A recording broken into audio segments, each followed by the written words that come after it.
Mental math class 9th इस series में हम कर रहे हैं बच्चों चैप्टर फर्स्ट नंबर सिस्टम का नेक्स्ट पार्ट। आज हम करने वाले क्वेश्चन नंबर 37 और 38। बड़े इंटरेस्टिंग क्वेश्चन है। तो बच्चों मैं हूं हरी सर और आप सभी बच्चे देख रहे हैं आपका अपना यूट्यूब चैनल चलो कदम बढ़ाए। जो बच्चे हिंदी मीडियम में पढ़ते हैं उनके लिए अलग से चैनल है जिसका नाम है मैथ विद हरी सर, आप उसे भी ज्वाइन कर सकते हैं। ठीक है, आइए करना शुरू करते हैं। आपको तो सिर्फ एक ही काम करना है, ठीक है। वीडियो पसंद आए तो लाइक का बटन कर देना, सब्सक्राइब भी कर दीजिए और साथ ही बच्चों प्रैक्टिस शुरू कर देनी है। ठीक है, आइए करना शुरू करते हैं। क्वेश्चन नंबर 37 ये रहा आपके सामने। देखो क्वेश्चन नंबर 37 बड़ा इंटरेस्टिंग क्वेश्चन है। क्या कहता है यहाँ पर क्वेश्चन है, वैल्यू फाइंड आउट करनी है, x प्लस वाई की वैल्यू फाइंड आउट करनी है। मीन्स x की वैल्यू फाइंड आउट करनी है और y की वैल्यू फाइंड आउट करनी है। यानी रूट यहाँ पर दिया √3 के आगे जो बच्चों कोफिशिएंट की फॉर्म में होगा वो, और √2 के आगे जो कोफिशिएंट की फॉर्म में होगा वो x की वैल्यू होगी। ठीक है, और 3 के आगे कोफिशिएंट की फॉर्म में होगा तो y की वैल्यू होगी। दोनों की वैल्यू निकाल कर क्या कर देंगे, ऐड करना है। क्या, ठीक है, ऐड करना। आइए करना शुरू करते हैं। तो बच्चों यहाँ पर देख रहे 2 ब्रैकेट दिए हुए हैं, बीच में मल्टीप्लाई का साइन नहीं है, प्लस का साइन है ये। तो इस कंडीशन में क्या करना, मल्टीप्लाई का होता तो मल्टीप्लाई कर लेते, लेकिन यहाँ पर प्लस का तो दोनों ब्रैकेट को आपस में आप ओपन कर दीजिए इस तरीके से। 2√2 प्लस 5√3 और प्लस 2√3, ठीक है, माइनस 3√2 इस तरीके से। अब यहाँ पर देखो सेम रूट आ गए, ये सेम रूट है बच्चों, इधर ये सेम रूट है। ठीक है, तो यहाँ पर -3√2 है, इधर प्लस 2√2 है। तो ये माइनस ये प्लस, माइनस प्लस माइनस होते हैं। ठीक है, रूट को माइनस नहीं करना है, इससे जो आगे नंबर होता है ना कोफिशिएंट उसी को माइनस करना है। तो 3 में से 2 माइनस करेंगे, -1 बचेगा। 1 लिखने की जरूरत नहीं है, आप सीधा -√2 लिख दीजिए। ये इसी का मतलब -1√2 है। ठीक है ना। अब यहाँ पर ये सेम रूट आ गए, अब ये भी सेम रूट है तो दोनों के बीच में तो प्लस का साइन है, तो 5, अब इनको ऐड करना है तो 5 और 2 इनको ऐड कर लीजिए। ठीक है, 5 और 2 कितना होता है 7 यहाँ पर √3 आ जाएगा। भाई रूट को ऐड नहीं करते कभी, ना माइनस करते हैं ना ऐड करते हैं, हाँ मल्टीप्लाई जरूर करते हैं। अब ये इक्वल आ रहा है बच्चों किसके, x√2 प्लस y√3 इस तरीके से। अब देखो √3 तो √3 के इक्वल है, तो y की वैल्यू क्या निकल कर आ रही है, 7 निकल कर आ रही है। ठीक है, √2 के इक्वल है, तो x की वैल्यू क्या आ रही है, x की वैल्यू आ रही है -1 आ रही है। अब हमें तो क्या करना है, x प्लस y की वैल्यू फाइंड आउट करनी है ना। तो x की जगह x की वैल्यू को पुट कीजिए, प्लस का साइन, y की जगह y की वैल्यू को पुट करते थे। तो ये प्लस ये माइनस, 7 में से 1 माइनस करेंगे 6, ये आपका आंसर बन गया बच्चों। ठीक है, हो गया क्वेश्चन। आइए करते हैं सेकंड पार्ट। तो सेकंड पार्ट भी बहुत ही इजी है, इंटरेस्टिंग है, कोई मुश्किल नहीं है। देखो इसमें तो ऑलरेडी क्या है, ओपन है, ब्रैकेट इसमें नहीं है, तो आपको सिर्फ एक काम करना है। यहाँ पर ये जो दिए ना 12 और 75, इसको भी आप छोटे छोटे फैक्टर के फॉर्म में लिख लीजिए। ठीक है, तो आइए लिखना शुरू करते। तो 4√3, ठीक है, ये मैंने लिख दिया, माइनस यहाँ पर 3। अब 12 है, अब 12 के अगर हम फैक्टर करें, ठीक है, 12 के अगर हम यहाँ पर 12 के अगर हम फैक्टर करेंगे तो कितना आएगा, यहाँ 2 से करेंगे, 2 6 जा 12, फिर 2 से 2 3 जा 6। ठीक है, यहाँ पे आ गया। तो रूट में तो क्या, रूट का साइन है तो रूट में तो पेयर बनाते हैं, तो इसमें से 2 का पेयर बन गया, इसमें से एक 2 बाहर निकाल लेना है, वो लगा देंगे 3 के साथ मल्टीप्लाई की फॉर्म में। और यहाँ पर 3 का कोई पेयर बन ही नहीं रहा तो उसको रूट के अंदर ही रहने देना है। ठीक है, +2 इधर, फिर मल्टीप्लाई का साइन। 75 के अगर हम करेंगे तो इसमें आ जाएगा बच्चों 5, ठीक है, और यहाँ पर आ जाएगा 3 इस तरीके से। ठीक है ना। अब 4√3 और 3 2 जा 6, यहाँ पर 6 लिख दीजिए, √3 और 5 2 जा 2 5 जा 10। ठीक है, यहाँ पर 10√3। अब ये आ गया। अब सभी रूट एक जैसे आ गए, सभी रूट क्या आ गए, एक जैसे आ गए बच्चों यहाँ पर। ठीक है ना, लेकिन ये प्लस का है और ये भी प्लस का है, तो अगर 10 और 4 को प्लस करेंगे तो 14√3 आ जाएगा और -6√3 होगा। ठीक है, अब ये माइनस ये प्लस, मैंने पहले भी बताया है कि रूट को नहीं करना, रूट से आगे जो कोफिशिएंट की फॉर्म में होता है उन्हीं नंबर को माइनस प्लस करते हैं। तो 14 में से 6 माइनस करेंगे तो 8√3 आएगा। अब हमें जो वैल्यू फाइंड आउट करनी थी वो करनी थी यहाँ पर x√2 और प्लस y √3 की वैल्यू। अब √2 तो इसमें है नहीं, तो उसकी जगह आप क्या लिख दीजिए, 0 डाल दीजिए और प्लस y की वैल्यू क्या आ रही है 8। तो इस तरीके से अब 8 में 0 तो ऐड होगी नहीं, तो 8 का 8 आपका आंसर रहेगा। ठीक है, ये क्वेश्चन आपका सोल्व हो गया। अब पार्ट 3 कर लेते हैं। पार्ट 3 क्या कहता है, देखो इसमें भी वही करना है आपको। ठीक है, यहाँ पर फैक्टर कर लीजिए। तो अगर हम 8 के लिखिए, 8 के फैक्टर करें तो ये आ जाएगा 2√2 आ जाएगा। ठीक है, इस तरीके से आप करके देख सकते हैं ऐसे।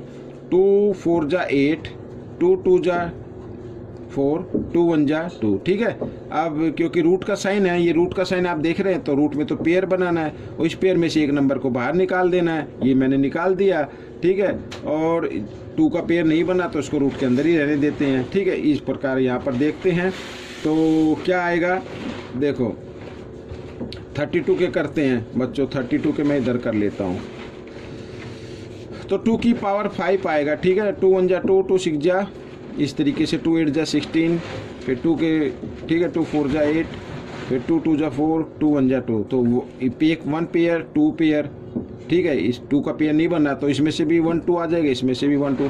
तो यहाँ पर लिखेंगे 2 × 2 लिख सकते हो, और 2 का पेयर नहीं बना तो अंदर यूँ क्यों रहने दे और -√2। ठीक है, इस तरीके से। अब बच्चों देखो 2√2, ठीक है 2 2 जा 4, 4√2 और -√2। ठीक है 2, ये आ गया। अब बच्चों ये दोनों प्लस के हैं, 4 और 2 कितना हो गया, 6 हो गया, तो 6√2। ठीक है, और -√2 यहाँ पर ये 1 है, एक √2 के सामने माइनस का साइन है, नंबर कोई नहीं है तो 1 मानेंगे। ठीक है, तो 6 में से 1 माइनस करेंगे तो क्या आ जाएगा, 5√2 आ जाएगा। ठीक है, अब यहाँ पर जो वैल्यू फाइंड आउट करनी थी, ये वैल्यू फाइंड आउट करनी थी। अब भाई यहाँ पर √2 के साथ तो कोफिशिएंट है, यानी x की वैल्यू तो है 5, ये 5 लिख दिया मैंने, प्लस y की कोई वैल्यू नहीं तो y की जगह 0 रखेंगे तो इसका आंसर क्या आ जाएगा, 5 आ जाएगा। ये आपका आंसर बन गया। ठीक है ना। क्वेश्चन नंबर 38 क्या कहता है, आइए इस क्वेश्चन को, इसको भी देख लेते हैं बच्चों, बड़ा ही इंटरेस्टिंग क्वेश्चन है। ठीक है ना, लिखा if √7 - 1 by √7 + 1 minus √7 + 1 by √7 - 1 is equal a - b √7, then find the value of a + b। तो हमें a + b की वैल्यू फाइंड आउट करनी है, तो हमें a और b की वैल्यू फाइंड आउट करनी होगी। और वो वैल्यू कैसे फाइंड आउट करेंगे, रैशनलाइज करके, क्योंकि डिनोमिनेटर रूट के अंदर आया हुआ है। ठीक है ना, तो आइए करना शुरू करते हैं। तो √7 - 1 और नीचे बाय में √7 + 1। आपको क्या करना है, क्योंकि इसका जो डिनोमिनेटर है वो प्लस में साइन आया हुआ है, तो आप साइन को चेंज करना पड़ेगा। आपको इसको माइनस का साइन बनाना है और न्यूमेरेटर से भी मल्टीप्लाई कर देना है, साथ ही डिनोमिनेटर से भी आपको मल्टीप्लाई करना पड़ेगा। ठीक है, इसको आप ब्रैकेट में डाल लीजिए इस तरीके से। क्यों, क्योंकि आगे माइनस का साइन है। जब कभी भी माइनस का साइन आए तो ब्रैकेट में रख के सोल्व कीजिए, तो आपसे कोई मिस्टेक नहीं होगी। आइए करना शुरू करते हैं नेक्स्ट नंबर का भी रैशनलाइज। तो √7 + 1 बाई √7 - 1। ठीक है, और क्योंकि यहाँ पर माइनस का साइन है तो अब आपको प्लस का साइन चेंज करना होगा। तो √7 + 1, ठीक है, और √7 + 1। ठीक है, इस तरीके से आइए करना शुरू करते हैं। अब यहाँ पर देख रहे हैं तो √7 - 1 2 टाइम्स है, तो हम इसको लिख सकते हैं √7 - 1 होल स्क्वायर। ठीक है, और नीचे देखो a + b, a - b, यानी नंबर सेम है, इधर प्लस का साइन है, इधर माइनस का साइन है। तो आपको क्या करना है, a², ठीक है, a² - b² आप कर सकते हैं। इसको मैंने ब्रैकेट में लिख लिया। ठीक है, माइनस का साइन इधर और इधर भी। फिर हम वही कर सकते हैं √7 + 1 होल स्क्वायर, क्योंकि ये 2 टाइम्स था, इसको लिख लिया है। और इधर ये √7, ठीक है, स्क्वायर - 1 स्क्वायर। ठीक है, इस तरीके से आइए आगे कर लेते हैं। अब बच्चों यहाँ पर देखो a - b² का आपको फॉर्मूला अप्लाई करना है, तो क्या करेंगे, a², ठीक है, माइनस है तो -2ab, a क्या है √7 है, b क्या है 1 है, ठीक है, और प्लस b² इस तरीके से। और बाय में यहाँ पर स्क्वायर से स्क्वायर रूट का साइन काट दीजिए तो 7 - 1 आ जाएगा। 1 को 2 टाइम्स मल्टीप्लाई करेंगे 1 ही आएगा। ठीक है, ये हो गया। आइए आगे कर लेते हैं। तो इधर भी वही करना है आपको, इसमें प्लस का साइन है तो प्लस का साइन लगा देना है।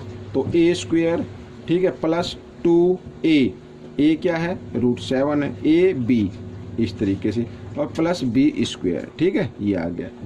और नीचे फिर वही स्क्वायर से स्क्वायर रूट का साइन कट जाएगा, तो यहाँ पर आ जाए 7 - 1, ठीक है ना। इस तरीके से आइए करते हैं आगे।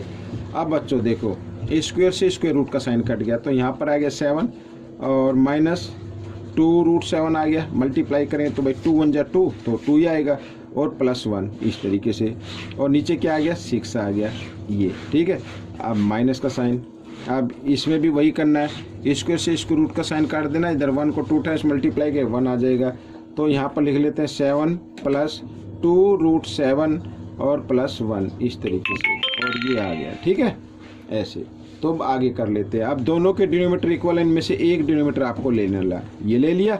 अब आइए ऐड कर लेते हैं, 7 और 1 कितना होता है 8, तो 8 - 2√7 ये आ गया, ठीक है। अब यहाँ पर भी अगर हम ब्रैकेट खोलेंगे तो ये माइनस का आ जाएगा, ठीक है। 7 और 1 कितना होगा 8 होगा, ये आ गया -8 या ब्रैकेट बाद में खोल लेना, ठीक है। ये 8 रख लेते हैं और यहाँ पर +2√7 कर सकते हैं इस तरीके से, ठीक है। आइए अब खोल लेते हैं ब्रैकेट, कोई दिक्कत नहीं है। तो बच्चों 8 - 2√7 और -8, अब ये माइनस का हो गया तो ये भी माइनस का हो जाएगा, तो 2√7, ठीक है इस तरीके से, और नीचे क्या है 6 है। अब यहाँ पे देखो ये -8 है, ये +8, ये तो कैंसिल हो गया, और 2 यहाँ पर -2√7 और -2√7 तो कितना हो गया माइनस, ठीक है।